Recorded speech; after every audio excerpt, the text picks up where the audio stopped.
This offseason, the Jags set off with one goal in mind.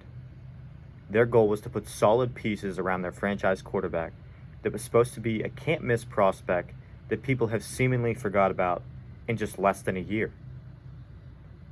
I want to talk about 4 points today of why I think the Jaguars have done a phenomenal job this offseason attempting to rebuild, retool, and be more competitive in the NFL.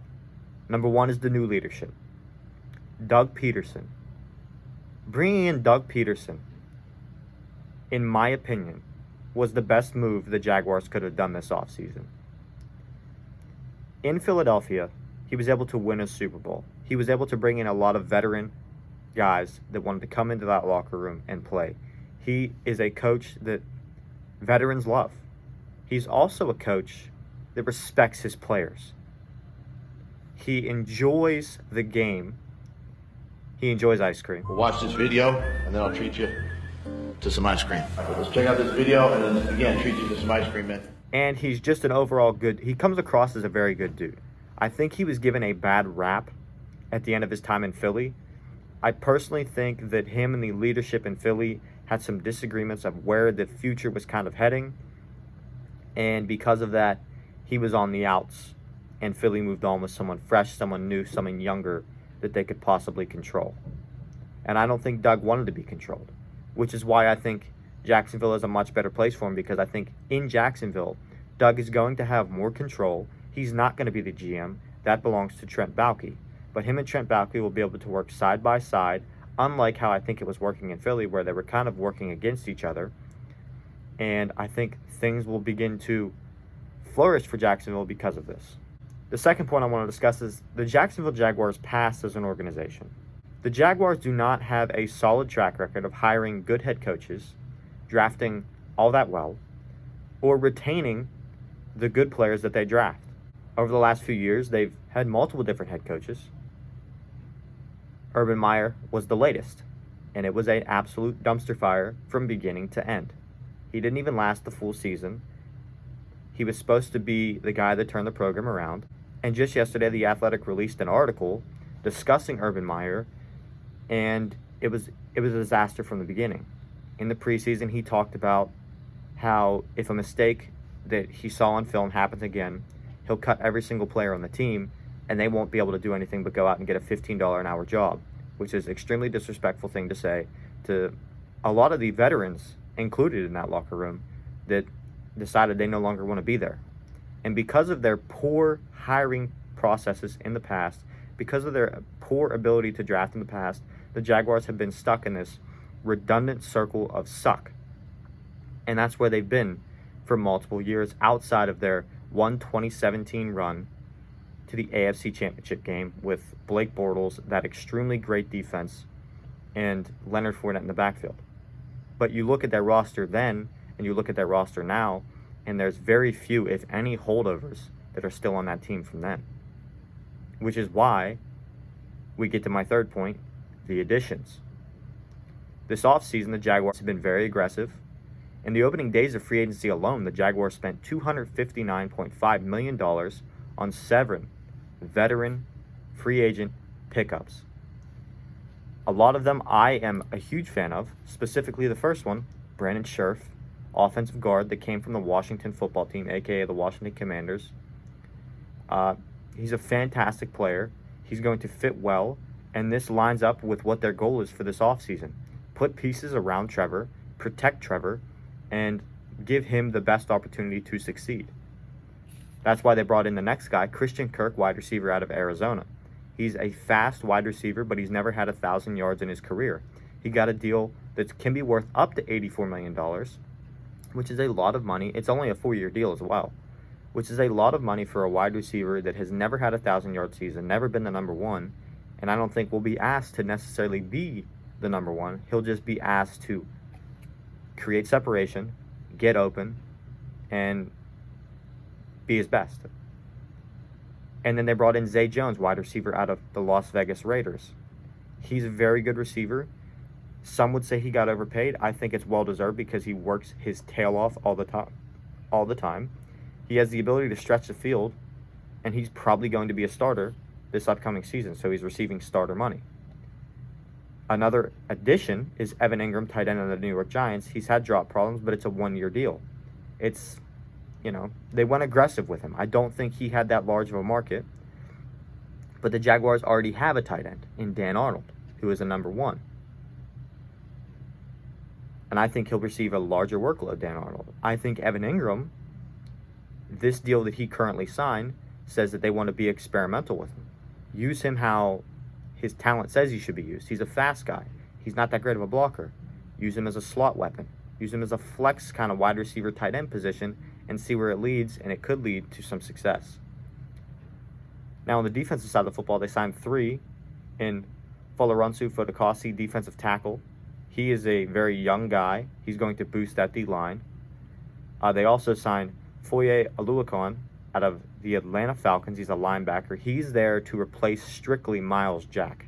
He got a 3-year, $45 million deal, and he's a very fast guy.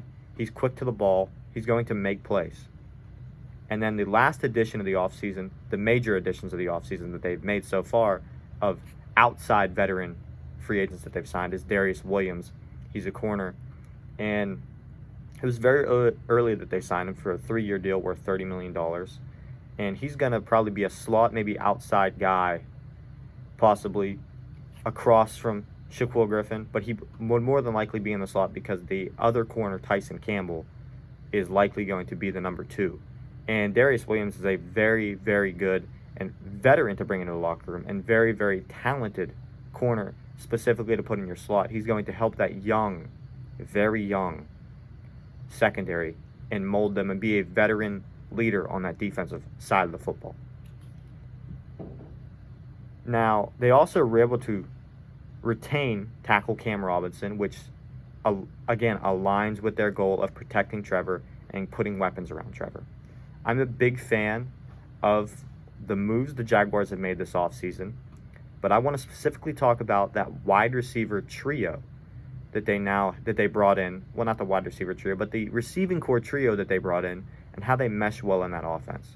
The combination of pass-catching weapons, Zay Jones, Christian Kirk, and Evan Ingram, they're an interesting trio.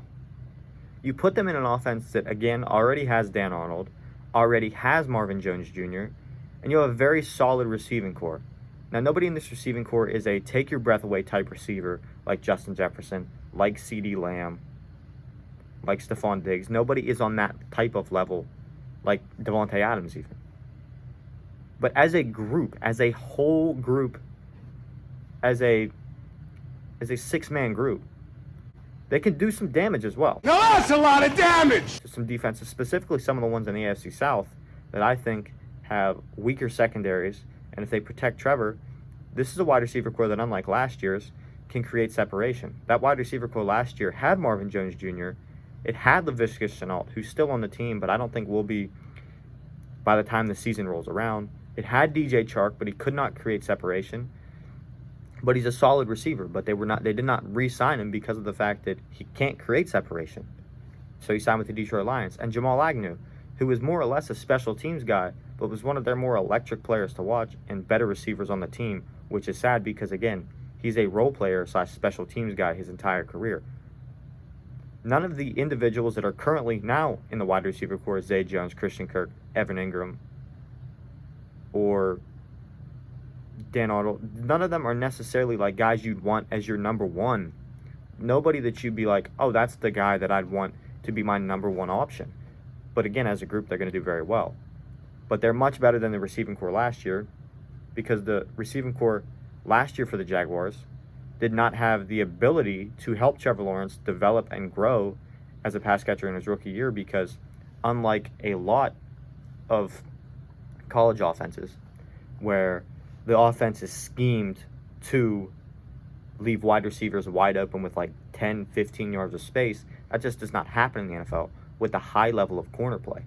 So Trevor's not used to that, just kind of like Tua was not used to throwing into shorter, smaller gaps. And it kind of made him uncomfortable. Also, when you look at the situation around him with Urban Meyer and everything going on, it was maybe not the best year to be a Jacksonville Jaguar. Be in Jacksonville, be Trevor Lawrence, or be anybody on that team was a rough year. Now, on to my fourth fourth point, I want to talk about the future of the Jacksonville Jaguars. This offseason was a massive one for them. They were able to accomplish a lot, bringing in a lot of veteran free agents. Trent Baalke has said that the goal is to not have to focus on free agency as much, but focus on being able to retain very talented players that they draft. And that starts with drafting well, but that also starts with building a culture that these players want to remain in. I think that can happen now with Doug Peterson. And the fact that the Jaguars, 2 years in a row, have the number 1 overall pick, they're set up to be able to draft anybody they want 2 years in a row and do whatever they want. And this year, I think there's 3 options that they can go with. The first one being Aiden Hutchinson, who I would not be mad about if they drafted him, but he's a great pass rusher. He's the most complete pass rusher in this draft, and I believe that he has the best set of moves as a pass rusher, although he does have shorter arms, and that is a turnoff for some teams. There is also Kayvon Thibodeau, who is a longer-armed pass rusher, but much more raw than Aiden Hutchinson. He's out of Oregon, and he's very talented as well. But the pick that I think the Jaguars should go with is offensive tackle Evan Neal out of Alabama. He's a monstrous individual. He's an absolute stud. He's extremely athletic. And it aligns with the goal of protecting Trevor, putting weapons around him, because I think that is the best way they can succeed currently. They need to build the defense, yes. They already have some guys on the defense that are very talented. Josh Allen, Shaquille Griffin, and the guys they brought in this offseason. I think the best pick for the Jaguars would be to draft offensive tackle Evan Neal, number 1 overall. And I think that will help secure the future of the organization. I really hope you enjoyed this video today. I put in a lot of work. It's the first one that I've had since deciding that I want to make content and be back, which is interesting that I do a video on Jacksonville Jaguars. Later this week, I'm gonna put out a couple more videos as well, so stay tuned for those. Just know that I really appreciate every single one of you. I love you guys. Peace. Hope you have a great week.